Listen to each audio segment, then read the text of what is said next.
நம்ம ஈஸியான சிக்கன் குழம்பு செய்வது எப்படின்னு பார்க்குறோம். இதுக்கு தேவையான பொருட்கள் ரொம்ப ரொம்ப குறைவே. மெத்தடும் ஈஸியா இருக்கும். புதுசா செய்றவங்க கூட டேஸ்ட்டா செய்ய முடியும்.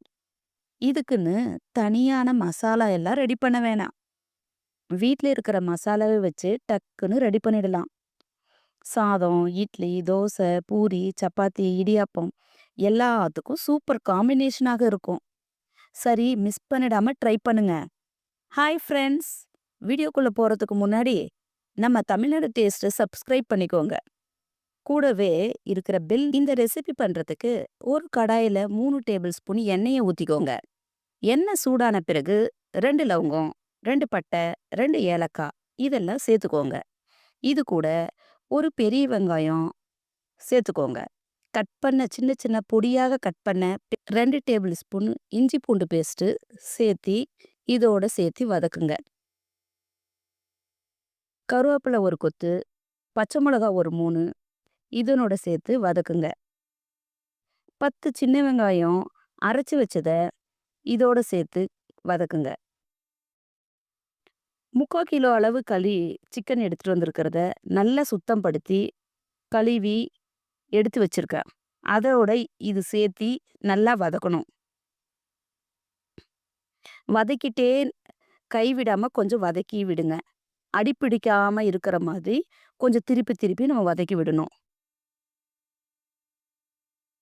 சிக்கனை நல்லா திருப்பி திருப்பி வதக்கும்போது அதுலேருந்து கொஞ்சம் தண்ணி பிரியும். அது வரையும் நம்ம வதக்கி விட்டுட்டே இருக்கணும்.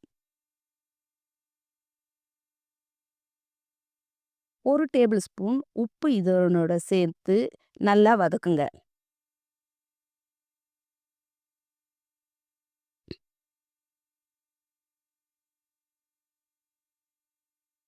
நல்லா வதக்கிட்டே இருந்துட்ட பிறகு 1 டேபிள் ஸ்பூன் மிளகாய்த்தூள், 1/4 ஸ்பூன் மஞ்சத்தூள், 1 1/2 ஸ்பூன் மல்லித்தூள், 1 spoon garam masala, 1 spoon chicken masala powder இது எல்லாமே நல்லா வதக்குங்க. இதெல்லாம் நல்லா வதக்கிட்ட பிறகு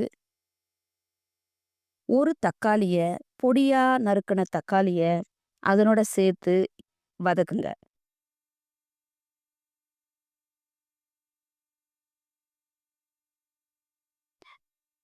சிக்கனு, தக்காளி எல்லாமே சேர்ந்து வதக்கும்போது, இன்னும் கொஞ்சம் அடி பிடிக்காம இருக்கிற மாரி திருப்பி வதக்கி விட்டுட்டே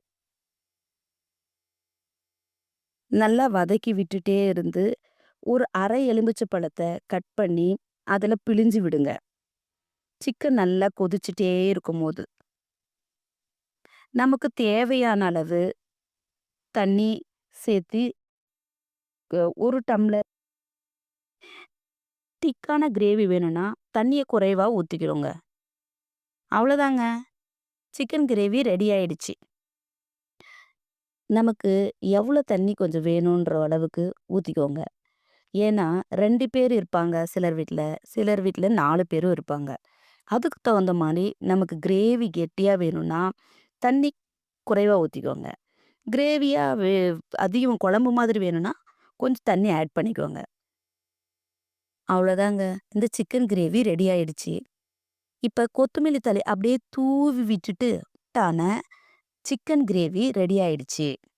ஓகேங்களா? பாருங்க.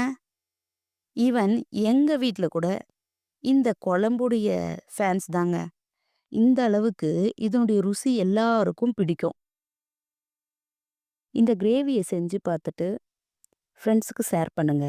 லைக் பண்ணுங்க, கமெண்ட் பண்ணுங்க. இந்த நம்ம தமிழ்நாடு டேஸ்ட்ட சப்ஸ்கிரைப் பண்ணிடுங்க. நெக்ஸ்ட் வீடியோல பார்க்கலாங்க. பாய்.